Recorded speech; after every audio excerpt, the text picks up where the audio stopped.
wafdigan uu hogaaminayay ra'iisul wasaaraha Jamhuuriyadda Federaalka Soomaaliya Mudane Cumar Cabdirashiid Cali Sharmaarke ayaa waxa ay ka degeen garoonka diyaaradaha magaalada Gaalkacyo ee xarunta gobolka Mudug. xubnaha la socday ra'iisul wasaaraha Jamhuuriyadda Federaalka Soomaaliya waxaa kamid ah wasiiro xildhibaano ka tirsan dowladda Federaalka Soomaaliya iyo madaxweynaha maamulka Koonfur Galbeed Soomaaliya Shariif Xasan Sheekh Aadan. garoonka diyaaradaha magaalada Gaalkacyo waxaa ku soo dhaweeyay mas'uuliyiinta iyo qaybaha kala duwan ee bulshada ayadoo halkaas ay u tageen sidii loo soo afjari lahaa waxyaabihii sababay dagaaladii dhawaan ka dhacay magaalada Gaalkacyo. ra'iisul wasaaraha Jamhuuriyadda Federaalka Soomaaliya Mudane Cumar Cabdirashiid Cali Sharmaarke ayaa sheegay in madaxweynayaasha maamulada Puntland iyo Galmudug ay imaan doonaan magaalada Gaalkacyo si ay uga qayb qaataan dib u heshiisiinta ilaa arintaasi la xaliyana aan dib uga soo noqon doonin magaalada Gaalkacyo. ودي وحنا واحد عندنا مدحدي دولة كلنا هلكن نص الأوسي أنا يوفي سيد ربع نص الأوي أنا يوفي حنا حساب وست زيرو حلوانو هيا واحد قوم عندنا حوالي أشعار كلي هذا ما وصلتي إلا صار جو هذا باقي لا عندنا لا وضع نعوة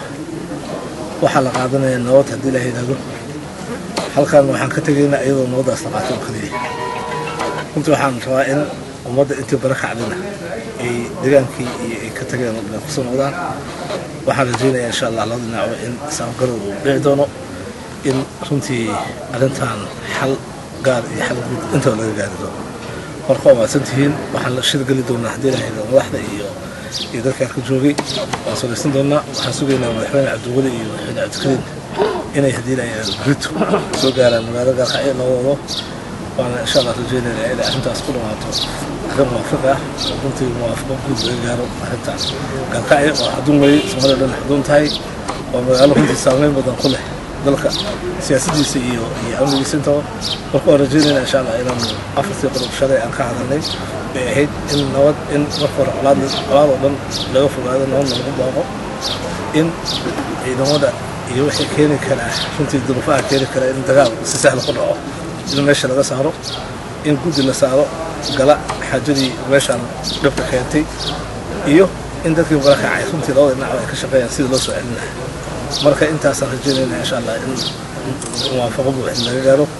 annagana adilayna oo joogayna inta arrintan soo jeeday oo maasantii xarunta gobolka Mudug hore waxa uu joogay guddi hormuud ka ahaa wasiirka arrimaha gudaha ee federaalka dawladda Soomaaliya oo loo xil saaray xalinta colaadahaasi. dhanka kale madaxweynaha maamulka Jubbaland Axmed Maxamed Islaam Axmed Madoobe oo maanta ka ambabaxay magaalada Kismaayo ayaa gaaray magaalada Garowe ee xarunta maamulka Puntland waxaana ujeedka socdaalkiisa uu qayb ka yahay dadaalada nabadeed ee ku aadan xalinta rabshadihii ka dhacay magaalada Gaalkacyo sida uu sharaxay Axmed Maxamed Islaam Axmed Madoobe madaxweynaha Jubbaland xilli warbaahinta kula hadlayay magaala xeebeedka Kismaayo ka hor intuu soo ambabixin. insha Allah safar baan nahay Allah noo nabadgeliyo waxaan rabnaa inaan aadno meesha la yiraahdo Gaalkacyo iyadoo Ilaahay aan u baryayno inuu kala qaboojiyo dadka Soomaaliyeed muslimiinta walaalaha iyo qowqolatooyinka dhaxmaray waxaan ugu soconaana inaan meeshaas xabad joojin iyo dagaalko istaaga iyo dadka ehelkooda nabad ku wada noolaada inaan ka shaqeyno hadii la yiraahdo wax dan oo gaar ah kamaliin oo ahayn inaan Soomaalinimada iyo Islaamnimada iyo walaalnimada dadkaas ka dhaxaysa in la soo celiyo hadii la yiraahdo waa ka tacsiirina wixii dhacay intii dhibaatada Allah u naxariisto inta dhaawacana Allah u boogadhayo waxaan rajaynayaa insha Allah inaan wax dambe dhici doonin intaas intii ka horeysana hadda waan la hadlaynaa xiriirka maana markaliya ka bixin marka waxaan rajaynayaa in hawshaas insha Allah Ilaahay loo guuleeyo niyad wanaagsan baan la tagaynaa xumaan kale kama lihin dan kale kama lihin dadka aan ka tagay reer Jubbaland waxaan iyagana weydiisay Ilaahay noo soo bariyay inuu noo guuleeyo waa maantaas iyo wada hadalkaas iyo sulaxaas aan galayno aad baad u mahadsantihiin salaamu calaykum waraxmatullaahi wabarakaatuh. dad shacab ayaa qasaare isugu jira dhimashii dhaawac ka soo gaaray rabshadihii dhawaan ka dhacay magaalada Gaalkacyo iyadoo ay barbar socdaan baaqi nabadeed ee ka soo baxaya dawladda federaalka Soomaaliya odayaasha dhaqanka iyo qaybaha kala duwan ee bulshada. Cali Cabdulqaadir Cali telefishinka qaranka Soomaaliyeed Muqdisho.